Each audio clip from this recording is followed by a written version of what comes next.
Hali ya hewa ya siku hizi, masika ni kama vuli. Zamani kulikuwa na mvua mwezi huu ambayo haifai hata utoke nje.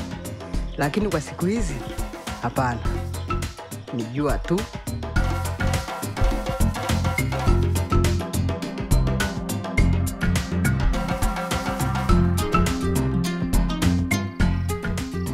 For decades, along the flanks of Kilimanjaro, families have flowed from the Vudee Highlands and Bangalala Midlands to the Ruvu-Mferejini River Valley as one way to cope in times of drought and hunger.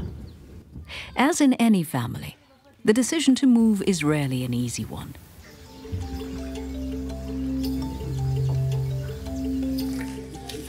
Watu walikuwa wanagombana maana maji haitoshi, alafu chakula hamna, maana jua lilikuwa kali, alafu maji yalikuwa hayatoshi, ndio wakaamua kuhama.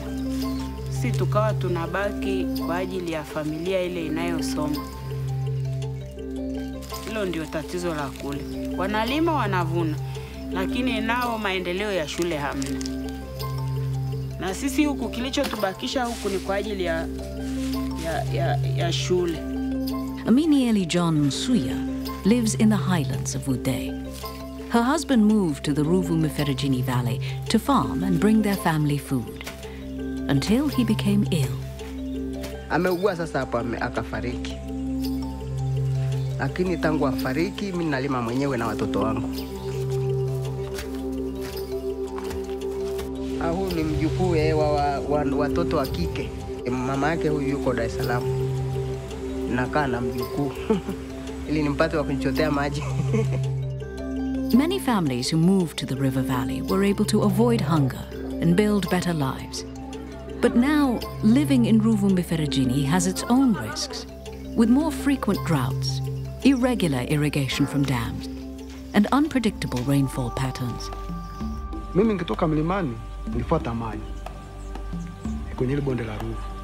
Na tayari haya maji nao tena yametoroka, yameshakauka, yamekuwa madogo. Na huyu tayari ameshaanza kusogea tena pale nilipokuwa nimetegemea amepakimbia tena. Anaanza kusogea mbele tena. Mimea haikui na dumaa. Unakuta mmea unakuwa kufika kiwango cha juu kidogo, unadhofika, unafia hapo kwa hauendelei tena. Maji yamekuwa madogo sasa hivi hayafiki. Sasa hivi sijalilima kabisa lipo. Tulilima sehemu ikakataa kuingia.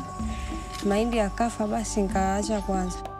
Poor people who rely on rainfall for farming are at great risk for hunger, as they often have few choices for their families.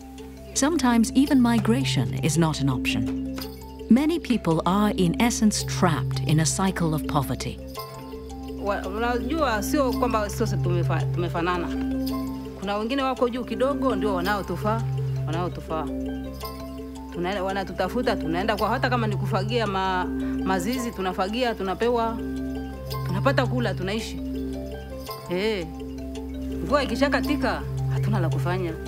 Tunabaki hivyo hivyo, Mungu anatusaidia hivyo hivyo jinsi atakavyotusaidia. Tuna mahali pa kwenda si. And not everyone wants to move. They're connected to their land, their families and friends, and the places they call home. Instead, they want better knowledge, stronger choices, and real solutions. Solutions that build on their skills and strengths, and ensure food security for their families, no matter how or where the rain falls. Kutoka mimi sitaki. Hapana. Nataka nikae nyumbani kwangu nifanye shughuli zangu. Sasa ukiona hivyo vigimbi hapa, kama utahama mwezi huu ukija yamepotea. Haya anataka kupaliliwa kila mwezi kwa sababu kuna maji. Kwa pale tungekuwa na ndiva, tungekuwa na uhakika wa kilimo. Maana yake pale ni mfereji unatusumbua. Maana yake tunategemea mvua. Mvua ikinyesha ndio kunakuwa na mabadiliko.